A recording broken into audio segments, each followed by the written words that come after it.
Alright students, let's look at question number 94. The question states that the poverty line in Dinanagar is set at rupees 100 per capita per day. 500 people live in Dinanagar, of whom 50 earn rupees 30 per capita, which means of the 500 people, 50 people earn rupees 30, which means they fall below the poverty line, falling short by 70 rupees. Similarly, another 25 earn rupees 100 per capita, which means they are falling short by another 20 rupees in order to reach the figure of rupees 100. Everybody else earns more than rupees 100 per day. So, everybody else out of the given 500 is already above the poverty line.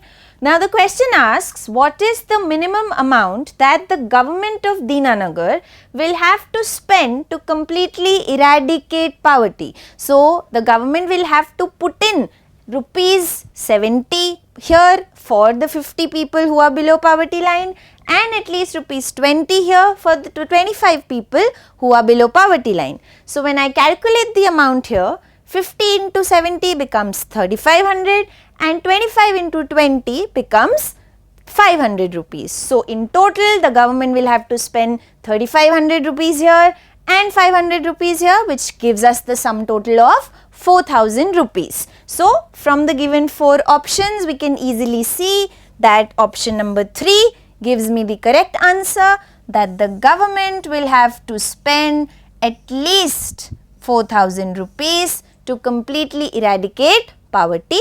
Thus, the correct answer is option number 3. Let's move further to the next question. So, students, look at question number 95.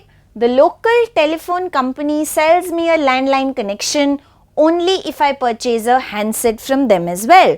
Now, the question is based on a conditional right which is practiced by a citizen. The question asks, which of the following rights does this practice violate under the Consumer Protection Act of 1986? So, which means based on the Act of 1986 regarding consumer protection, I need to see from the 4 options which particular right is violated if this condition is met by the person.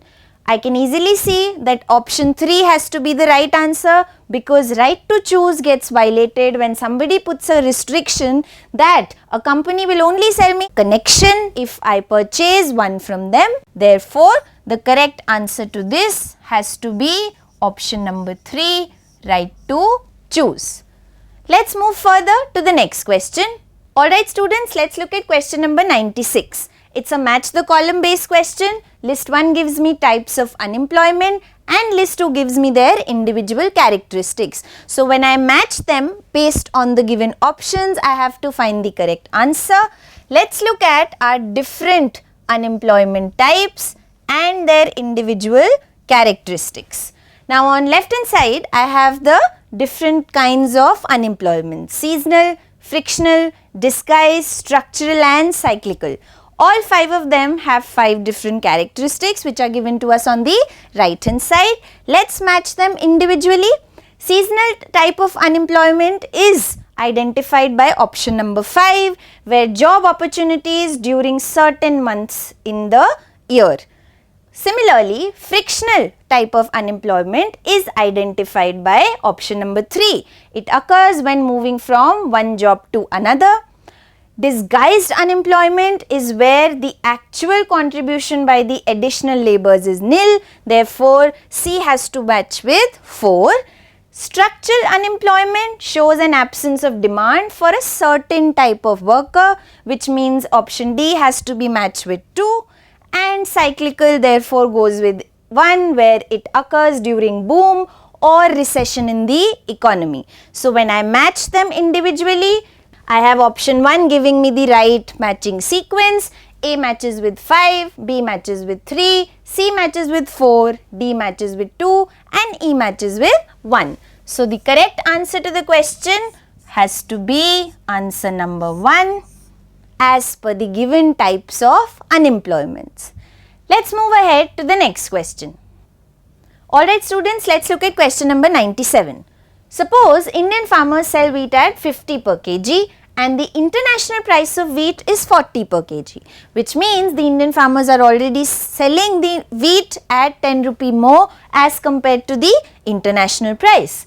What is the minimum rate of import duty Government of India must impose on imported wheat so that it does not adversely affect the Indian farmers of the domestic market? Now, as we can see, in order to allow the international price to be as much as the given price of the Indian farmers, we have to add at least 10 rupee of the import duty so that this figure comes up to 50. Now, when we convert it into percentage, it has to be divided by 1/4 and therefore, the correct answer should be 25%.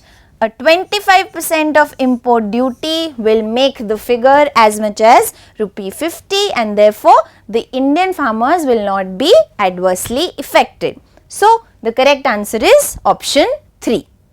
Let's move further to the next question.